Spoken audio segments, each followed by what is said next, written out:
ఋషి ప్రోక్తం ప్రేక్షకులకు నమస్కారం. నేను మీ దేవులపల్లి బాలచంద్ర శర్మ, బృహస్పతి జ్యోతిషాలయం. ఈ సెప్టెంబర్ నెల మాస ఫలితాల గురించి, రాశి ఫలితాల గురించి, ద్వాదశ రాశులకు సంబంధించిన విషయాల గురించి ఇప్పుడు మనం చర్చించుకుందాం. ధనుస్సు రాశి వారి యొక్క మాస ఫలితములు చూసుకున్నట్టయితే ఈ రాశి వారికి కాస్త నెగిటివ్ విషయాల ఎక్కువగా ఈ నెల జరిగేటువంటి అవకాశం కనిపిస్తూ ఉంది. కానీ దాన్ని మీ చేతులతో మీరే చాలా బాగా చేసుకోవచ్చు. ఉదాహరణకు చెప్పాలి అనంటే, ధనుస్సు రాశి అంటేనే మన యొక్క గమ్యాన్ని మనం గమనించడము, ఆ యొక్క గమనించినటువంటి గమ్యాన్ని గురి చూసి బాణాన్ని వదలడం, దీన్నే మనం ధనుస్సు అంటాం కదా. అలాగే ఈ రాశి వారికి ఆశ్చర్యకరంగా ఏంటంటే, దూరపు బంధువుల నుంచి ఆశ్చర్యకరమైనటువంటి విషయాలు ఎక్కువగా వినడము. అలాగే ఈ రాశి వారు మీ యొక్క చిన్ననాటి స్నేహితుల నుండి కొత్త కొత్త సంఘటనలు ఎదుర్కోవడము, ఆశ్చర్యకరమైనటువంటి విషయాలు ఎక్కువగా చూడడము.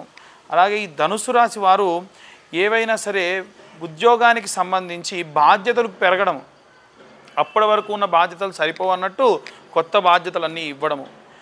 ఇక విద్యార్థుల విషయానికి వస్తే, కావాలని వాళ్ళు వారి యొక్క స్ట్రెస్ని పెంచుకోవడం కూడా జరిగేటువంటి అవకాశం ఉందన్నమాట. అంటే ఏదైనా ఒక ఎగ్జామ్కు ప్రిపేర్ అవుతున్న వారైతే ఇంకొక ఎగ్జామ్ కూడా ట్రై చేద్దాము, కాకపోతే ఇంకా మనం కష్టపడదాము అనేటువంటి గుణం ఎక్కువగా వస్తుంది.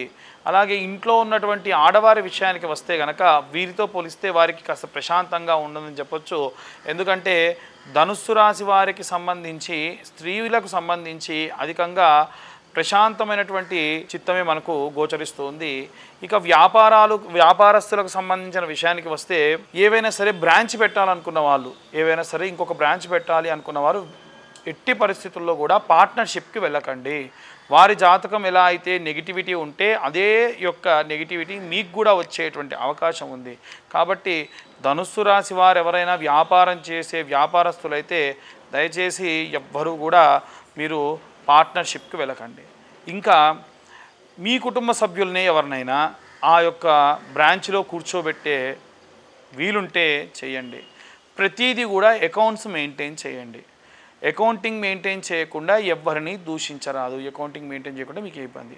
ఇలాంటి సంఘటనలు జరిగి మీరు ఇబ్బందులు పడకుండా ఉండాలి అనంటే, దత్తాత్రేయ స్వామి వారి యొక్క దిగంబర మంత్రాన్ని, దిగంబర శ్రీ పాదవల్లభ దిగంబర, మళ్ళీ చెప్తానండి, దిగంబర శ్రీ పాదవల్లభ దిగంబర, ఈ మంత్రాన్ని వీలైనన్ని మార్లు జపం చేసుకోవడం మంచిది.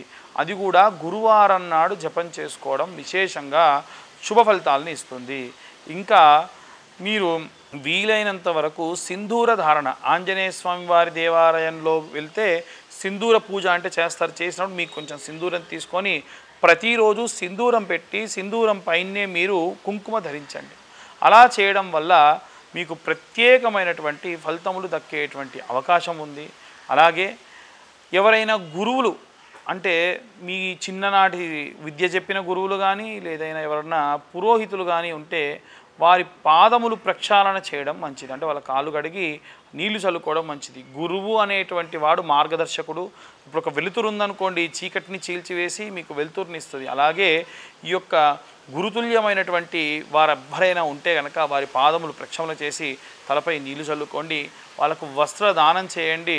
ఇలా చేయడం వల్ల ఈ యొక్క ధనుస్సు రాశి వారికి ప్రత్యేకమైనటువంటి ప్రతిఫలములన్నీ కూడా లభించేటువంటి అవకాశం ఉంది. ఇక ఏవైనా సరే ఇంకొన్ని రెమెడీస్ చేయదలుచుకుంటే, గోపూజ అత్యంత శ్రేష్టం అండి. ఈ యొక్క ధనుస్సు రాశి వారు ప్రత్యేకంగా గోవులకి దాన, చాలామంది మా ఇంట్లో అట్టిపళ్ళు మిగిలితే పెట్టామండి, బియ్యం ఉంటే తీసుకెళ్ళామండి, వాటికి ఏమైనా వ్యాక్సినేషన్లు ఇస్తే ప్రమాదకారై ఆరోగ్య సమస్యలు వస్తాయి, దోషం అండి. ప్రత్యేకంగా వీలైనంత వరకు గాసము, గడ్డి తేలేని పక్షంలో ఆ దేవాలయంలో వారికి గడ్డికి డబ్బులు కట్టండి. వారికి ఆ తౌడు లాంటిది ఏదైనా ఉంటే పదార్థం తీసుకెళ్ళండి, కుడితిలో కలుపుతారు. మీ ఇంట్లో ఏవైనా పల్లీలు ఉన్నాయనుకోండి, పల్లీలు తీసుకెళ్ళి ఇవ్వండి, వాటిని పొడి చేసి కూడా వాటిని కలుపుతారు. ఇలాంటివి చేయడం వల్ల ప్రత్యేకంగా గోవును సంరక్షించిన వారు అవుతారు. మీకు ఉన్నటువంటి అన్ని రకాల దోషములు కూడా ఈ యొక్క సెప్టెంబర్ నెలలో ఆ దోషములన్నీ పోతాయి. ఇది ధనుస్సు రాశి వారి యొక్క మాస ప్రతిఫలం. స్వస్తి.